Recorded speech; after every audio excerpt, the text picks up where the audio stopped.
TAO Te Ching 28. Know the male, yet keep to the female. Receive the world in your arms. If you receive the world, the Tao will never leave you, and you will be like a little child. Know the white, yet keep to the black. Be a pattern for the world. If you are a pattern for the world, the Tao will be strong inside you, and there will be nothing you can't do. Know the personal, yet keep to the impersonal. Accept the world as it is. If you accept the world, the Tao will be luminous inside you, and you will return to your primal self. The world is formed from the void, like utensils from a block of wood. The master knows the utensils, yet keeps to the block. Thus she can use all things. Know the male, but maintain the female. Be a mountain stream in the world.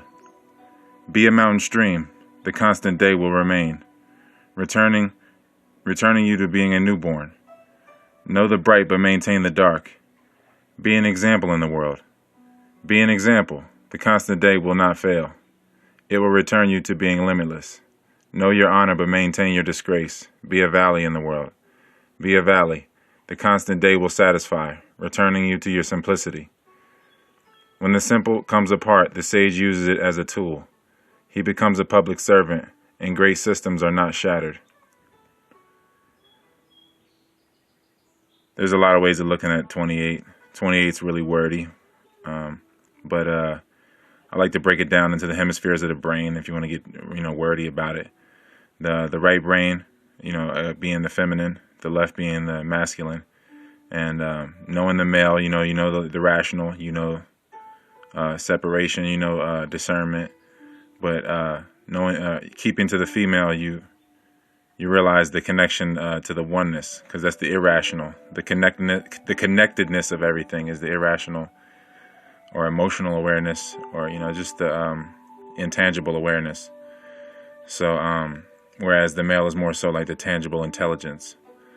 So just keeping to the female or the feminine, the darkness, you keeping more to the eternal part of you, and just the likeness is more the stillness, because the the feminine is more in alignment with stopping, the male or the masculine and with going, because the feminine is the receptive, the receiving.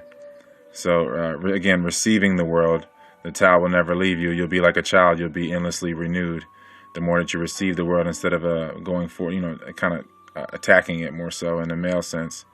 You have your pushing forward, but it's, again, they'll allude to it in a different way in the different chapter here in the Tao Te Ching. They say, pointed but don't pierce. You want to be radiant but easy on the eyes. You're still moving forward. You're knowing the male, but you're keeping to the female. So you're pointed, knowing the male, but you don't pierce. So keeping to the female. So you're there. If people run into you, you're pointed. If people run into you, that's on them. But you don't go around stabbing the world, basically. So knowing the white, keeping to the black, again, the white is the temporary, or the light is the temporary. It's the separation, the illusion, it's the perception of separation. And the black is more so the darkness, the eternal, the connection, the timelessness. And if you're a pattern for the world, instead of, you don't have to talk, you don't have to try, you don't have to do, because doing requires undoing. You're just being.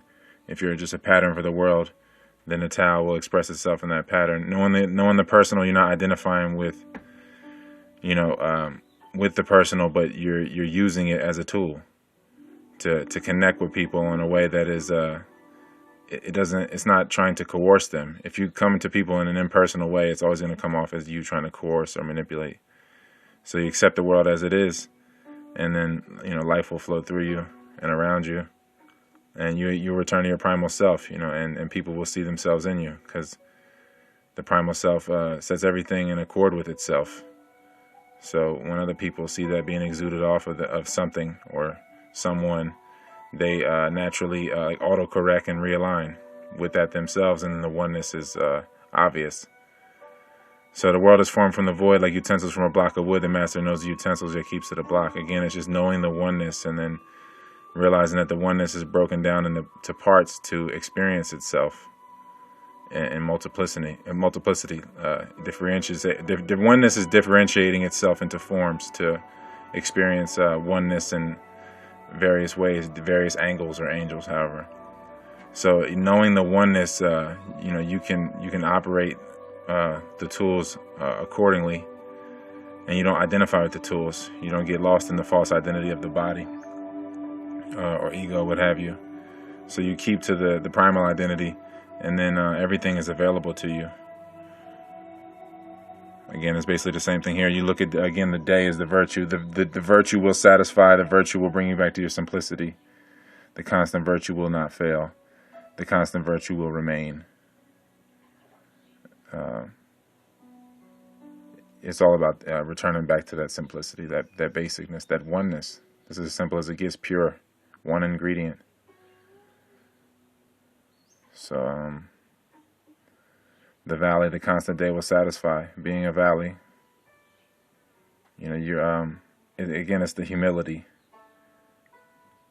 Humility, the virtue will take place in itself, because it's not like you have to try to be virtuous.